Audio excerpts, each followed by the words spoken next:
Época colonial. Tercer periodo. Redefinición del orden colonial. La crisis de los 1700. El inicio del siglo XVIII fue para España y su imperio colonial el comienzo de una nueva era.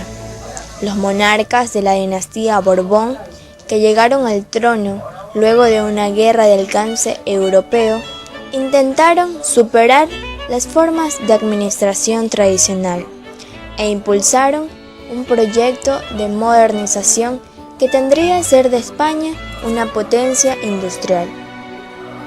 En ese mismo siglo se abrió en la Real Audiencia lo que podría definirse como el tercero y último periodo de colonización. Asimismo, se sumaron los desastres naturales que azotaron al país mencionado. Las minas altoperuanas sufrieron una grave crisis que impactó también en las zonas proveedoras como la Real Audiencia de Quito, y también a los textiles quiteños que perdieron sus tradicionales mercados. Ahora eran víctimas de la depresión por causa de estas crisis. Consolidación del latifundio. Una confluencia de causas externas e internas alentadas por la aplicación de las reformas borbónicas. Definió lo que en términos generales se ha llamado crisis de los 1700.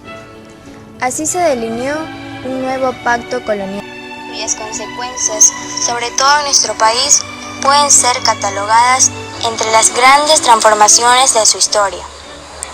De este modo, se acentuó el proceso de consolidación del latifundio como eje de todo el sistema económico, que se dio en buena parte a costa de las propiedades de las comunidades indígenas, a quienes se compró en forma forzada o simplemente se les despojó de aquellas tierras.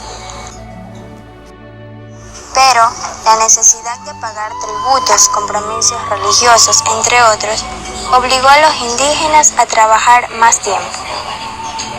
A mediados del siglo XVIII, el latifundio se había consolidado en la región serrana de la Audiencia de Quito, mientras que en la costa, especialmente en la segunda mitad del siglo, se dio una significativa alza de la producción y exportación del cacao.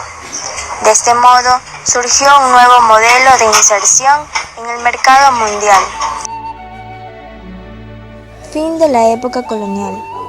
La segunda mitad del siglo XVIII fue de agitación intelectual y cultural en la Real Audiencia. El padre Juan de Velasco, jesuita riobambeño, escribió su Historia del Reino de Quito, obra monumental que ponía las bases de la conciencia quiteña y de la búsqueda de esa identidad, al mismo tiempo que fue fundada la historiografía nacional. La más grande figura del despertar intelectual y político fue Eugenio de Santa Cruz y Espejo, hijo de un indígena y una mulata. Fue el eje de la cultura ilustrada de su tiempo y desarrolló una amplia actividad, protegido por los nobles criollos. Por otra parte, fue el más destacado médico de la Audiencia de Quito. Murió siendo todavía joven.